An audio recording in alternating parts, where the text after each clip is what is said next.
Das Salz in der Suppe. Deutschlands 4 autochthone Minderheiten und die Regionalsprache Niederdeutsch. Heute sind wir auf unserer Erde über 8 Milliarden Menschen. Mehr als die Hälfte von uns wächst zwei- oder mehrsprachig auf. Das heißt, man bewegt sich täglich in seinem Leben zwischen unterschiedlichen Sprachräumen und deren Kulturen. Dazu gehören auch Regionalsprachen und die Sprachen autochthoner Minderheiten. Jeder Neunte in der Europäischen Union spricht eine von ihnen, viele davon als Muttersprache. Was bedeutet autochthon? Aus dem Altgriechischen autochthon, alteingesessen. Überall in Europa finden sich bereits lang hier lebende Gruppen und Völker mit einer Muttersprache, die in ihrem heutigen Staat nicht die Sprache der Mehrheitsbevölkerung ist. Sie sind sozusagen Alteingesessene. Ähnlich verhält es sich auch bei Menschen, die eine Regionalsprache sprechen. Häufig blicken die Menschen aus diesen Gruppen auf eine Geschichte zurück, in der während der Herausbildung der Nationalstaaten ihre Sprache und Kultur unterdrückt wurde. In manchen Fällen ging dies bis zur physischen Vernichtung der Minderheit durch die Mehrheit. Heute ist darum der Schutz der autochthonen Gruppen und Regionalsprachen ein fester Bestandteil der Gesetzgebung in den meisten europäischen Ländern. Vieles wurde inzwischen gemeinsam erreicht. Es gibt aber nach wie vor Problemfelder, die oft die Bewahrung und Förderung der Sprachen betreffen. Wie ist die Situation in der Bundesrepublik Deutschland? In Deutschland leben 4 anerkannte und gesetzlich geschützte autochthone nationale Minderheiten. Die Dänen, die Friesen, die Lausitzer Sorben und die deutschen Sinti und Roma. Hinzu kommen die SprecherInnen der Regionalsprache Niederdeutsch. Das sind viele Menschen mit verschiedenen Persönlichkeiten, Biografien und Wünschen. Als Angehörige einer Sprechergruppe oder autochthonen Minderheit teilen sie aber auch bestimmte Erfahrungen. Unsere Reise beginnt im Norden. Die dänische Minderheit.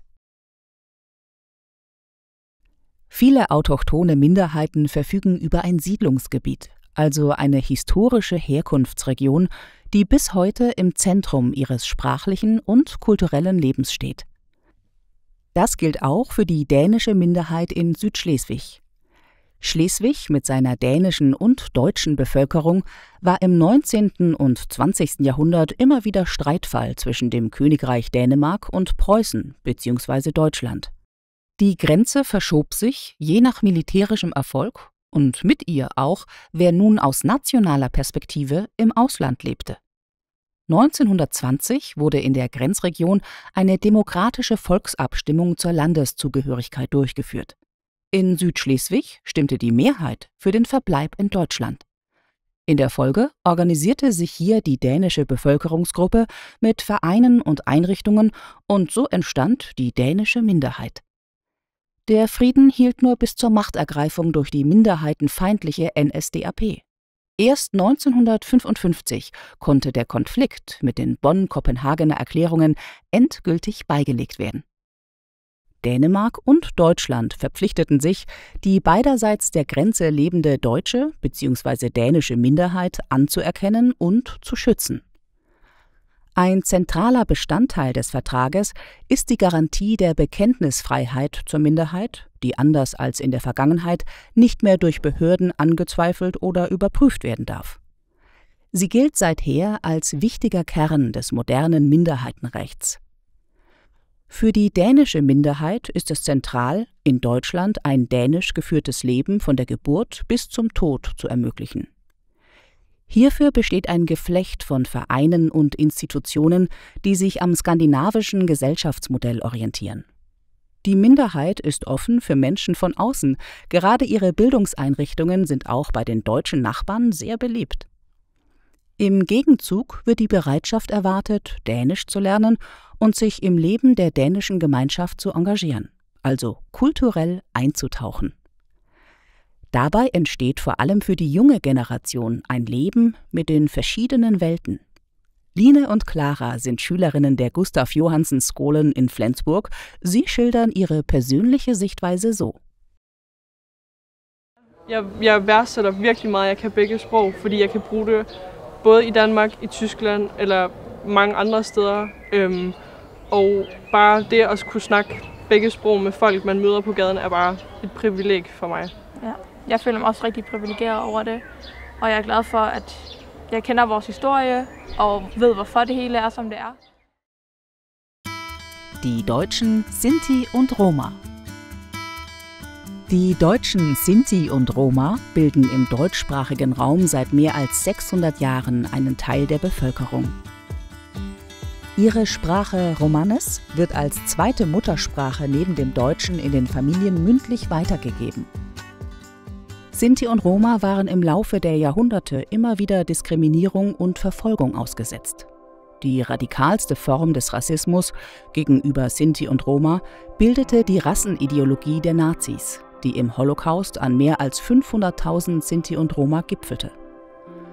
Die Leugnung der NS-Verbrechen und die fortgesetzte Diskriminierung auch nach 1945 bildeten den Antrieb für die politische Bürgerrechtsarbeit der Sinti und Roma in der BRD. Im Jahr 1982 wurde der Holocaust an den Sinti und Roma schließlich durch die Bundesrepublik offiziell anerkannt. Viele Sinti und Roma verbergen aus Angst vor Ausgrenzung ihre Zugehörigkeit zur Minderheit. Der Kampf gegen Diskriminierung und die Aufklärungsarbeit über antiziganistische Klischees bleiben daher ein wichtiges politisches Arbeitsfeld. Unterstützung erfahren die Minderheiten-Selbstorganisationen zum Beispiel durch den Antiziganismusbeauftragten der Bundesregierung oder durch die MIA, der Melde- und Informationsstelle für Antiziganismus. Für die Community gewinnt außerdem die Jugendarbeit durch Vereine immer mehr an Bedeutung. Wie wichtig dieser Aspekt ist, bestätigt auch die Sintetzer Angelina Kappler, die 2019 den Titel der deutschen Weinkönigin trug. Ich meine, ich habe das auch sehr oft am eigenen Leib erfahren, wie Menschen darauf reagieren. Aber ich dachte mir, dass man auch mal Mut zeigen muss und dass ich für mich persönlich in dem Thema auch nicht weiterkomme, wenn ich mich verstecke und dass ich gerade jetzt in dieser Amtszeit ja eigentlich den perfekten Weg für mich aufgetan hat, um eben damit nach draußen zu gehen. Und deswegen habe ich einfach auch in meiner Amtszeit für mich festgestellt, dass es da einfach auch im Bildungswesen fehlt, dass man in der Schule einfach auch nicht genügend darüber aufgeklärt wird oder erfährt über die Sinti und Roma und sich deswegen viele Vorurteile einfach so so hartnäckig einfach halten. Die Lausitzer Sorben. Das Volk der Lausitzer Sorben lebt in Brandenburg und Sachsen.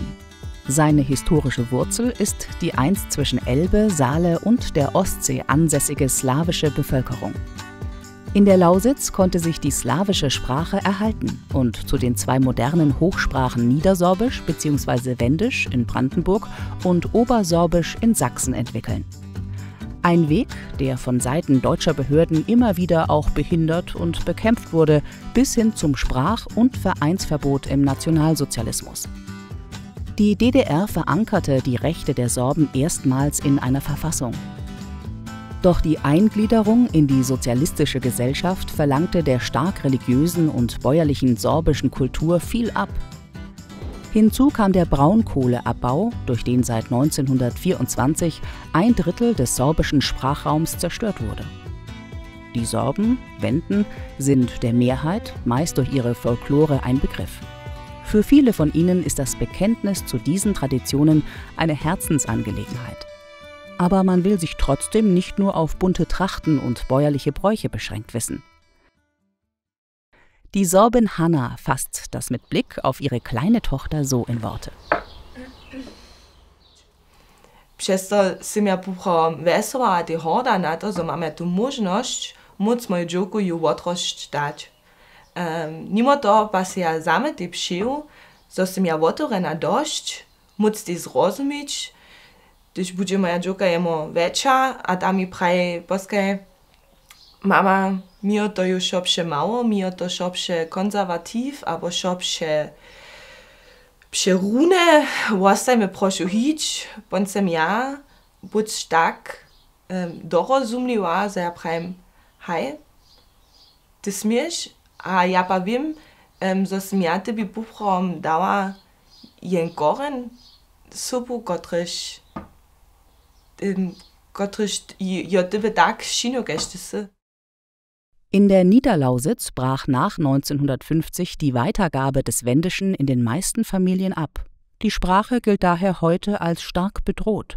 Große Hoffnungen setzt man in das Vitai-Projekt in den Kindergärten, wo deutschsprachige Kinder durch sorbischsprachige ErzieherInnen wieder an die Muttersprache ihrer Großeltern herangeführt werden. Die Sprechergruppe Niederdeutsch. 8 Bundesländer und der Osten der Niederlande gehören heute zum Verbreitungsgebiet der Regionalsprache Niederdeutsch, auch Plattdeutsch genannt. Zur Zeit der Hanse diente es als die Handelssprache des Ostseeraums, in der auch bedeutende Rechtstexte verfasst wurden. Obwohl Plattdeutsch infolge staatlicher Sprachpolitik durch das Hochdeutsche verdrängt wurde, war es für Jahrhunderte in einem großen Gebiet mit vielen verschiedenen Dialektvarianten die Muttersprache von Millionen Menschen. Seit dem 20. Jahrhundert nimmt die Zahl der SprecherInnen jedoch drastisch ab, sodass Plattdeutsch heute vor Problemen steht, die denen der autochthonen Minderheitensprachen gleichen. Als Alltagssprache steht es außerhalb einiger regionaler Hochburgen unter starkem Existenzdruck. Mit der Verankerung von Plattdeutsch in der Bildung, Initiativen zur Verstärkung seiner Präsenz in Medien und Öffentlichkeit sowie zur Anwendung im Pflegebereich wird versucht, diese negative Entwicklung umzukehren. Außerdem hat sich eine breite Schriftkultur entwickelt und Platt wird von über 3500 niederdeutschen Bühnen als Bühnensprache gepflegt. Seit 2014 ist das Niederdeutsche Theater immaterielles UNESCO-Weltkulturerbe. Für den Sprachnachwuchs ist Musik und Social Media ein zunehmend wichtiger Ort des Austausches unter Gleichaltrigen. Was auch Dieke, Lisa und Kevin so sehen. Ja, ich schnack Platt, ich bin Plattdeutsch aufgewachsen. Meine Eltern haben mir Plattdeutsch als Lüche jung beigebracht, das ist mein Modesprach. Ich habe noch 2 Lüche Geschwister, die brauchen auch Plattdeutsch. Und von daher, Plattdeutsch ist mein Modesprach, ich bin Plattdeutsch aufgewachsen und so kommt das.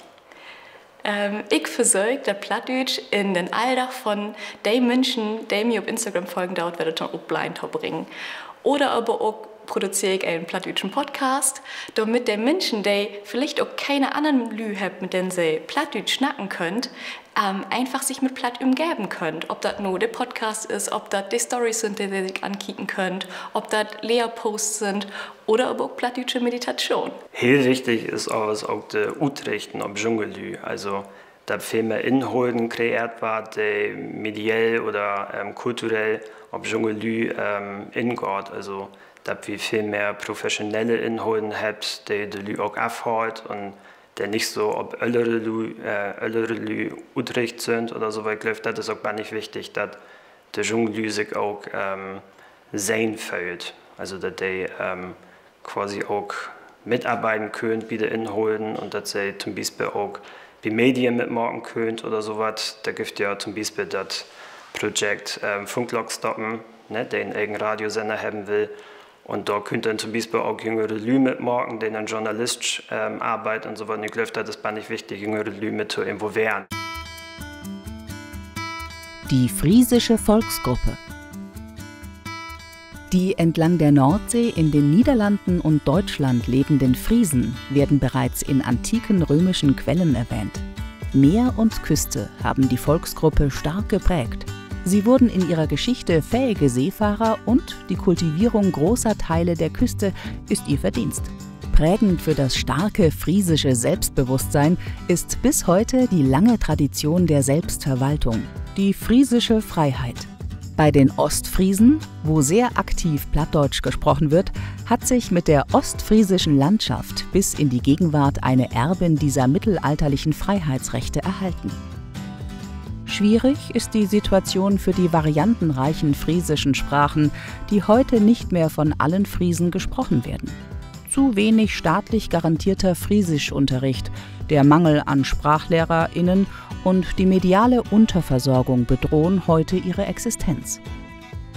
Auf der kleinsten Sprachinsel Europas, in nur 4 Dörfern im Saterland, steht die dringend benötigte politische und sprachwissenschaftliche Unterstützung für das Saterfriesische noch am Beginn. Der Einsatz für seinen Fortbestand liegt vor allem in den Händen von Ehrenamtlichen. Eine von ihnen ist Johanna Evers. Also ich denke, als Jukata käme es jung. Ich weiß mal, daher der in Hannover es wisst, dass es ausragt, dass es uns überhaupt ragt. Und das hat sich doch Grund, das hat sich wirklich anders.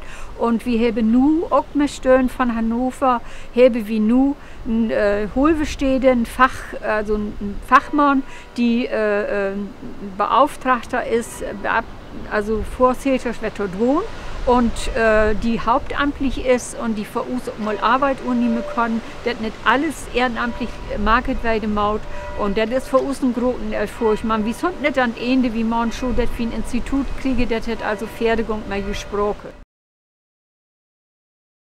Auch in Nordfriesland sind friesische Kultur und Sprache stark vom Einsatz Einzelner abhängig, wie im Fall des privat finanzierten einzigen friesischsprachigen Radios Frieskfunk.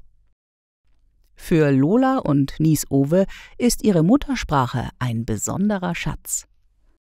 Wir wohnen halt dort, wenn irgendjemand sagt, die erste die snacket frasch, kannst du die? Wenn ich ja dann Icon, dann kann ich nicht lieber dort ja frasch snacken. Oder schön ist, wenn oder Icon und dann morgt, wie kunne diese frasch snacken, dann hast du Glücks warnen, man oder irgendwie. Natürlich. Dort verband eben so doll. 5 unterschiedliche Gruppen, deren Menschen eine Erfahrung teilen. Die Sprache, in der sie träumen, wird heute nicht mehr von vielen anderen gesprochen. Das schafft einerseits Nähe und Solidarität untereinander, es bedeutet aber auch, dass man sich mit der Frage auseinandersetzen muss, was einem die Muttersprache und die kulturellen Traditionen der Gruppe bedeuten. Gebe ich beide an meine Kinder weiter? Die Antwort darauf ist sehr persönlich. Aber sie wird auch durch das Verhalten der Mehrheit mitbestimmt. Erfahre ich als Mitglied der Gruppe strukturelle Diskriminierung? Wird im Schulsystem auf die Belange der Minderheit Rücksicht genommen? Gibt es also Unterricht in meiner Sprache? Erfährt meine Kultur gleichberechtigte öffentliche Förderung? Um diese Themen untereinander, aber auch auf Augenhöhe mit der Mehrheitsgesellschaft besprechen und verhandeln zu können, haben viele Gruppen eigene politische Strukturen entwickelt. Es gibt aber auch Zusammenschlüsse, in denen man seine Stimme zur gegenseitigen Unterstützung bündelt. Für die 4 autochthonen nationalen Minderheiten ist das der Minderheitenrat und für die niederdeutsche Sprachgruppe der Bundesrat für Niederdütsch. Beide Gremien handeln auf bundespolitischer Ebene und nehmen aktiv am politischen Prozess teil. Denn nur wenn die Mehrheit Wissen und Verständnis für die Belange der autochthonen Minderheiten und Regionalsprache besitzt, können sie sich auch in Zukunft weiterentwickeln und so ihre Stärken in ein vielfältiges, modernes Deutschland einbringen. Ihre Sprachen, ihre Kulturen, ihre Ideen sowie ihre besondere Fähigkeit, zwischen und mit den verschiedenen Welten zu leben. Denn die Minderheiten und Regionalsprachen sind das Salz in der Suppe.